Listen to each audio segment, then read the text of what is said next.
Hey, what's up, everyone? Morey Croson here, and today we're going to be talking about how to run a faster 100 meter. I'm going to start the video right now.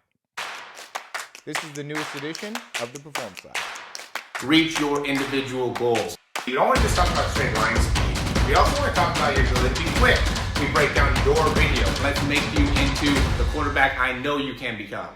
All right, so I think this is going to be a great topic. I've made a bunch of videos about how to run a faster 40. I've made videos about how to run a faster 60, but I've really never done a how to run a faster 100, even though I make so many videos about the 100 meters. So when looking at it, I was actually kind of almost disappointed in myself. Like, how could you have missed out on the how to run faster 100? So today we're going to go into it and really get as specific as we can into, and we'll get right into the video here. I'm not going to waste your time. We're going to be very specific. We have really a lot to go over. So get a notebook out, or certainly get ready to get very, very in depth into how to make this a thing that will end up working out for you. So first, we're going to start off by talking about the three different parts of the sprint, and what those are going to end up being: the start, which is going to really go into that first kind of 10 meters. I usually say the start is like the first 3 steps, just because I think there's a certain rhythm that you have in those first 3 steps. If you're taller, it might get into the first 5 steps, but for most people, it's those first 3 steps. Those got to be in their own category in terms of how you're training and how you're working it. And you really want to be able to put time into getting yourself out of the block starts and how you're going to be able to do that effectively, because, and really the point being, and how what we have set up here is the first 10 meters is such a huge predictor of how well you're going to actually run a 100 meters, right? So when we look at this here, these are going to be all like the fastest times ever here. And what we're seeing is just time and time again, the 0 to 10, being able to get that in 189 is something that's very, very elite. I mean, if we go through here, this is going to be from the 2022 World Championship. And these are all those same first 10-meter splits, right? So closer to 2 seconds in those 10-meter splits. And I think that includes the reaction times as well. So if you want to be able to run an elite time, you have to have under 2 seconds at least, or very close to under 2 seconds. And I don't know how exactly accurate these are, but I would say around that 2-second mark has to be the goal for your first 10 meters, if not lower, okay? Because you're just not going to be able to run as good of 100 once you start getting into closer to 2-1 or above in that first 10 meters, right? And the idea here is to really be able to educate you for, if you're going to run a faster 100, where do you want to start, and what ends up being the important thing to focus on in order to get that overall time down. Because what I've found is a lot of people put time into just running maybe hundreds, maybe 60s, whatever the case may be, maybe 200s, without actually having very much actual data for why it is that they're doing that, right? So if you just think that you don't have great speed endurance, let's say, quote unquote speed endurance, right? You have a hard time maybe finishing in that last 80 to 100, and that's just something that you feel, but you don't have any actual hard data to support that, then I would really recommend getting that hard data. So what that would look like is just setting up a tape measure, and you could even just measure out 20 meters, right? And run the 100 at a track and look to see what your time is in, let's say, that first 80 meters, right? And I would say if that is maybe above 2.2, then that's definitely an issue. It depends on what your level is overall, but if you want to be an elite sprinter, right, like this one here for Fred Curley, for instance, he was at 168. Okay, that was obviously him running a 977, and 168 is actually a really elite time. A lot of guys are probably running in like the 1.8 area. That's running really fast if you're running a 168. Again, a lot of guys probably in that 1.8 area or around that 1.8 area. All the what we're looking at here, all of these people are in 1.7, somewhere in that high 1.6 to 1.7 area. And if you're watching this, I'm assuming that you are, somebody that is trying to run a faster 100, right? You're looking to improve, so you're probably not in those elite categories. And I mean, if you are, I think this is still a video for you. I think you could still be able to compartmentalize it. No matter where you are on the spectrum, I still think you're going to be able to get a benefit from this. I would say that last 20 is going to be one area that we want to be able to, really dictate and understand. I would say maybe the first 20 or maybe even just the first 10. First I would measure the first 10 and make it so you're in a good spot there. Again, like the 1-9 area. Now you're at least good there. The goal would be to be as close to 1-8 as possible, but that is really, really elite. But let's at least get into the 1-9 or close to 1-9 in that first 10. Okay, once we're getting closer and closer to that, now we'll want to look into how well do we go into the first 20. Okay, and we'd want to be able to kind of get in that same type of area. Because we could see this one. This is from the World Championships in London. Like these guys are running, according to this, is 1-7s and low 1-8s. So it seems like they're not always using the same timing tools. At least it seems like that to me. It's hard to be able to predict because, if somebody in 2017 is running 1-7-4 in the first 10, and then it doesn't really make a ton of sense for guys to be running 2 seconds and running around the same times in the 100 meters. So that's why I say, in general, just in what I've done and the testing I've done, I think 1-9-0 is a good place to be. First 20, I would definitely say we want to be under 3 seconds. Then that last 20 meters, we'd want to be under 1-8-0. Okay, so that's going to give you really your start kind of drive phase. Okay, your drive phase is going to be, that 0 to 20. And that's important. So if we go and we look at the overall sprint, that's what I did here. We're looking at your force velocity curve. If we can, and you can see this is for 20 meters here, and how much overall kind of force that he's able to generate. That's what these numbers are, just to kind of simply explain it. And you would be able to very easily tell how good Usain Bolt is here by this force velocity curve. A lot more people would be, on this type of curve, right? Where they're going and they're kind of hitting into their top speed a little bit earlier and are bottoming out a little bit sooner. Okay, so what you're going to end up wanting to do is, and a great predictor of your speed is going to be that first 20 meters. Again, I know a lot of people that have the notion or the belief that, and I think this is common in track, is that you would need to be working your speed endurance, right? This last little thing here. But if we really break it down here, if let's say you are running a 2 seconds, and that would be good, but not super elite. 2 seconds, right? But if you're running a maybe 3.5 in the first 20 meters, okay, instead of the 3 seconds, what you could do here to get closer to 3.0, so if you could work on that first 20 and get down to 3.0, what that's going to do is that's going to have an impact on your entire race, for one.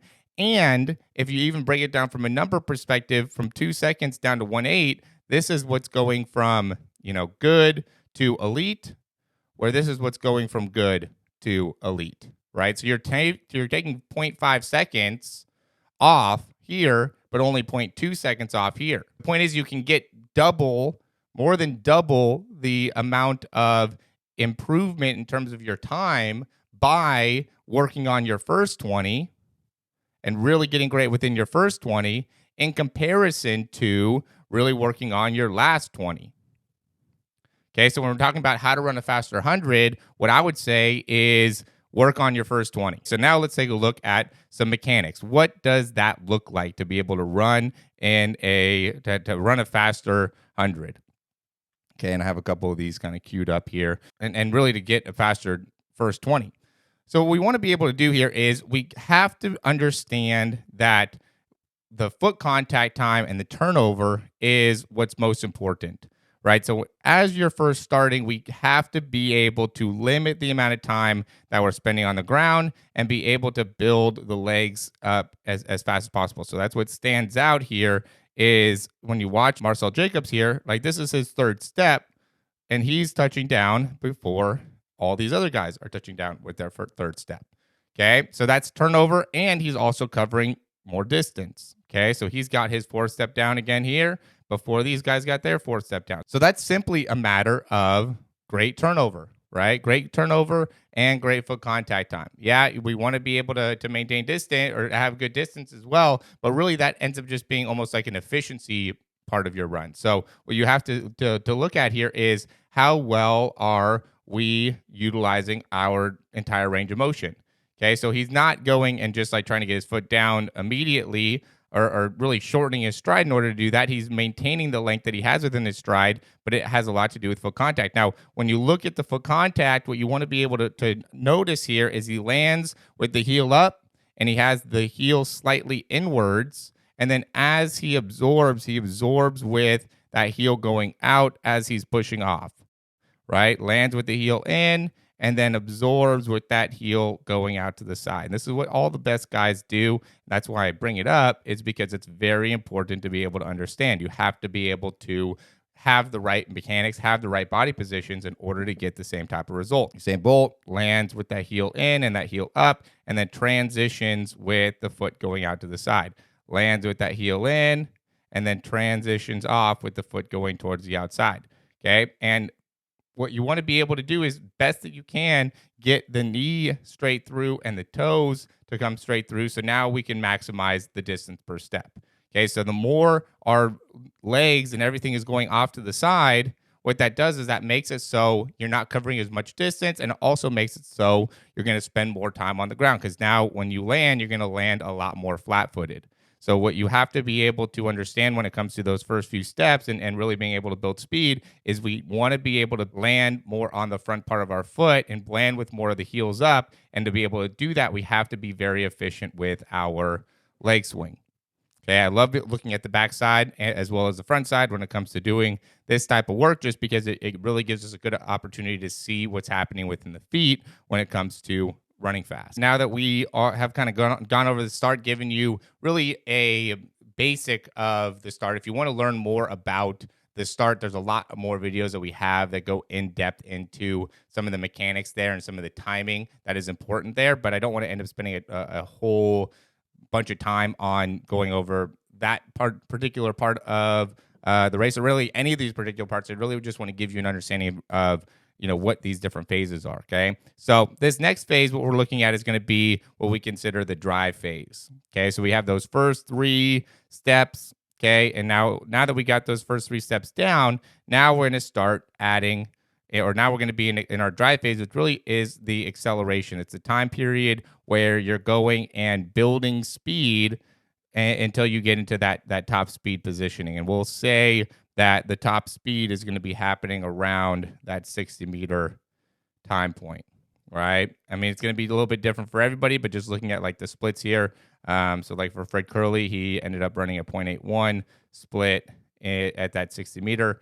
Some of these other guys ended up running, like here's an 8.4 at the 50-meter, which is pretty good. Here's another 8.4 at the 50-meter. So that would be when they're out of the drive phase. But most of them here, we're seeing the better times.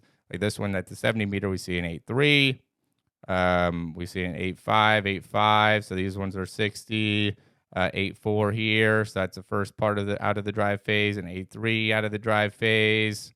8.3, maybe closer to 70 meters here. So that's how long it's taking them to accelerate. That is their drive phase until they get into those really low numbers. Is going to be all the time that they're spending accelerating as they're going through, right? So this is going to be having more of like the chest down, have a good amount of your weight forward, really working on being able to build your speed, okay? And what's important about the drive phase, and I've really gone through and really tried to differentiate between like what is the start, what is the drive phase, what is the top end speed. And to me, what ends up being important when it comes to the drive phase and what really differentiates the drive phase from when you get to your top end speed is where the balance is of your body. Because when you get to your top end speed, that's when you're going to have the weight like most back in your foot strike, right? But as you're accelerating, what's happening during acceleration is we want to be able to have more of our weight almost like forward. We also are not going to have as long of a stride during the drive phase. Our drive phase is going to be, while we're opening up and we want to be able to maximize the front side mechanics, typically what happens is like the back side ends up being a little bit shorter. So we're not going and getting as much extension within the hip as the foot's coming off the ground. We'll use Fred Curley as the example here just because he ended up winning. So we're not going to get as much range coming back, and we're really building our range up as we're coming forward, so then we can be able to maintain a good foot strike. So what we want to be able to do here, though, is we don't want to end up popping up, right? So you're going and you're building your speed, and as you do this, we don't want to end up having too big of a difference between when we are building speed and when we are getting to our top end speed. So notice like he lifts up his head, but we can see like his spine, a lot of the stuff in his spine, a lot of stuff in his hips haven't changed, right? Now that he's getting into his top speed, now we can see a lot more length in the hip, right? A lot more length in the backside. And now that's really giving him the opportunity to open up on the front side and generate a lot of force down in the ground. Now it's going to be around when he's in that 60 meter where he's getting into that like 0.81 10-meter split. As he's striking the ground now, he's really getting full range. So notice again, like his range here, and I can even go back and we'll change this. So we could look at this in comparison to when he was going through the start. And then we don't have a great angle on here, but hopefully, you can kind of see that there's definitely more hip extension happening as you get to your top speed. I mean, you could just kind of look at it and see like how much of if we go, let's use like a ruler. So it's just a lot more open from one foot to the other. Okay. I know that there's a lot, but I'm just trying to prove the point of the hip extension. And sometimes people are like, oh yeah, I can't really see what you're talking about here. So I just wanted to give a couple different measurements so you could really see how much more opened up he is on the left side. Now, when it comes to top end speed, okay, what we have to be able to understand is the ability to create the most amount of force into the ground, right? And really, when we're going through the start, we're going through the drive phase, what we're doing to be able to really master that, or what is the goal when we're going through there, is to make it so you are putting yourself in the best position to create the most amount of force in the ground. And so you're not going to just be able to get to your top speed and then all of a sudden generate a lot of force. That's something that you are constantly building during the entire time you're starting and the entire time you're going through your drive phase, and then get into your top end speed is you're building your force production. You're making it so you could be as efficient as you can, as effective as you can in generating a lot of force in the ground. And so what we commonly see here is probably the most important part of being able to generate a lot of force into the ground is the ability to get the knees in the position to generate a lot of force in the ground. So what happens with the guys that are fastest in the world is as their legs are swinging through, they get the knees. And I always say like the knee almost wants to be like a sniper in terms of where it's aiming. You want that to be aiming exactly towards the target, because there's a lot of people that just have a hard time getting the knees through correctly, right? Then when you start to get the knees through effectively, now we want to be able to get the foot and the toe to be able to come right up and through and be able to get full extension within the knee, or the best type of extension as we can with the knee, while also getting the most amount of dorsiflexion in the foot. So now we can create full extension into the ground, which is going to be pulling back with the leg and also striking with the bottom part of the foot. That's going to be most effective way for our bodies to be able to maximize the force in the ground, right? So again, see the knee coming straight through, right? So that is something, this thing right here, just the knee coming up and through, can be a very difficult thing for people that are struggling with running fast to be able to achieve. There's a lot of range of motion and a lot of force production that comes into just doing that. And also, if you don't have the brain mechanics set up to optimize your performance, that impacts that as well. So there's people that don't, their brain doesn't relate to this being the most effective way to generate force, right? That's not how they learn to generate force. While from a biomechanics perspective and how we see the fastest people in the world run, this is the best way to create force, but the brain isn't always right in how it learned the best biomechanical movement patterns, right? So just because, or there could also be like a lack of range. Like typically when I see people that have a hard time with this, they're not able to get into good ranges in the backside. So because they don't have great ranges through here, or don't have great internal rotation in their hip, now what they do is they compensate, and as they're pushing off, they push off and their leg goes more off to the side because they have to use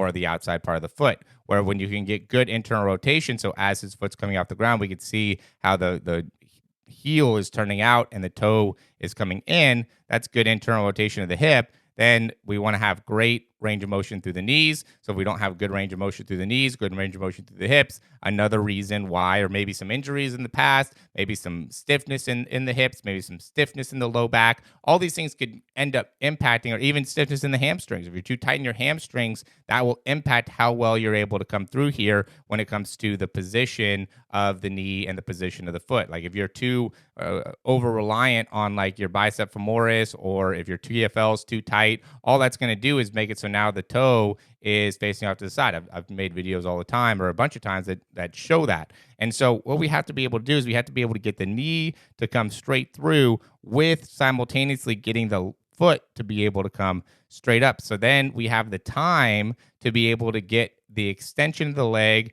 the toe up, so then we can pull back down and generate the most amount of force downwards. And then that has to coordinate with what we're doing with the arms, right? So we want to be able to, the best that we can, be generating large amount of extension in the arm, pulling back, so we can be engaging in the lats, make it so we're engaging in the lower back. We're nice and stable within the core. We're in a position that's very balanced as our foot's striking the ground. Because again, this is all building, right? So this didn't just happen. He didn't just end up being in this position. He has taken probably around 30 to 35 steps to get to this position, right? Each one of those steps, he's been doing a pattern that's very similar to this to make it so now he's able to continue to create that same pattern over and over and over again, right? And so this is something that you have to build over a period of time, okay? So with each one of these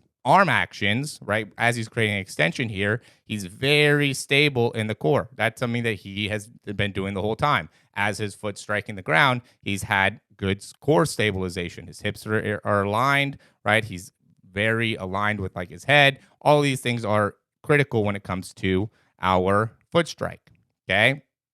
And notice his head doesn't look like it's like right over the, let's even like take a look at that, because I know people say that your head has to be over your foot.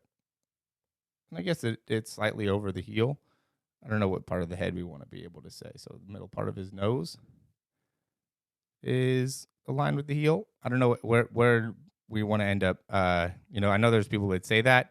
I don't know exactly what part of the foot that we want to end up being aligned with. I would say it doesn't look like he's aligned with like the ball of his foot. It looks like he's more aligned with like the arch of the foot, but just thought that'd be interesting for you guys to be able to take a look at for all the people that are interested in that type of thing. Okay, so now as he's transitioning off of the ground or getting into the next step, again, notice how the weight shift goes from neutral position as his foot's striking the ground. He's neutral, he's absorbing, but now his weight ends up going into that right leg. So now it gives that left hip and that left leg the freedom to be able to come all the way through, that knee to be able to come all the way through, the toe to come all the way up, right? And now we can get ready for leg strike. So notice how everything here, right arm, left leg, all of that goes into how he's striking the ground there. And now just being able to do that as efficiently and as effectively as you possibly can, right? I would say that he's probably missing some length. He could probably even have a little bit more length in his range here if he wasn't so stiff and so tight in those hamstrings. It looks like he's a little bit tight in the hamstrings, which is making it so it's a little bit tougher for him to be able to generate the same type of pull into the ground. But he's one of the fastest guys in the world, so you can't really say, if not probably the fastest when it comes to top speed in the world, right? And I mean, definitely amongst the best when it comes to the 100-meter. I think he's only been beaten one time this whole year in the 100-meter. So there's not very many things that he can necessarily improve, right? Or he's somebody that's very efficient. But I would say that based off of how he's landing, that there is more room for improvement when it comes to just being able to maximize the distance per step and potentially maximize your overall efficiency. Now, again, then let's take a look at what we can out of the front side here. I don't know how much of the front side we have. We don't really have too much front side drive phase, but All right, we're going to take a look at the side here because I just like to be able to hone in again on just that drive phase, right? And really being able to create that. And notice how he's doing the same things, right? So he's getting the knees to come right up, he's getting the toes to be able to come right up, and he's just getting the timing down of being able to strike as he's building speed, right? He's getting the hips to be able to be aligned. He's getting the arms to be able to generate more force as his foot striking the ground. He's getting the timing and the coordination within those foot strikes to make it so each one of the foot strikes he's generating more and more force. And then as now he's getting into his top speed, now he's just being able to do that at a higher and higher rate. And that allows him to be able to continue to build speed as he gets closer and closer to the end. So as he gets probably into this area, now he's running as fast as he can. And now it's just all about being able to be as efficient, as effective as possible. That's where, somebody like Christian Coleman, I think, can continue to improve, is like as he gets to his top speed, he wants to be able to continue to work on being able to be as efficient and effective as he can in the backside mechanics to make it so that he can get that leg up and through. That right side to me is really stiff, and he's not utilizing. I think he has maybe some nerves that are, maybe a little bit inactive on that right side. So now he doesn't end up being able to generate the right kind of force production. I still think he could be accelerating here as he gets to his top speed. He just loses it because of what he's doing within that right leg, right? So we could see the more turnout you end up having within your foot and within your foot strike, now the harder it's going to be able to continue to build speed or be able to maintain speed. And then even Fred Curley here at the end, he almost gets a little bit too out in front of himself with his body. So now his feet end up being really far back behind. He's still running as fast as he can. And he ended up being, pretty tall. So he ended up winning here. And it was a really close finish. Him, Justin Gatlin, and Trayvon Bromell were all very, very close there as they were going through the finish. And I think that Trayvon Bromell ended up coming in third on that, if I'm not mistaken. Let me see. Oh, sorry. This was Marvin Bracey. This wasn't. It looks like Christian Coleman, but it's Marvin Bracey. Marvin Bracey then could still do a good job of being able to get his right leg all the way up and through to make it so then as he's striking the ground, he's doing a better job with the overall foot strike, right? The more effective he could be with the foot strike, then he can continue to be accelerating instead of hitting that top speed. But he ended up coming in second, and then Trayvon Bromell came in third. I don't know why Christian Coleman ended up being disqualified from this, but this is Christian Coleman down here. But I guess he for some reason got disqualified there. But as always, guys, thanks for watching these videos. I know this ended up getting a little bit lengthy in terms of all the information, but I just really wanted to be able to be as in-depth as possible. I wanted to make it so this is a video that's going to help you. And I think that being able to see some of these numbers, really get it somewhat in-depth into, the start, the drive, the top end speed will make it so now you can go and be able to train yourself accordingly. I do think that, there's a ton that we can get into in terms of how to be able to train to run a faster 100, in terms of plyometrics, in terms of ankle strengthening, in terms of range of motion, and really getting specific into that. And I think the more in-depth we can get into really understanding your start, the first 20 meters, and getting really effective at that is going to be the best way for you to be able to run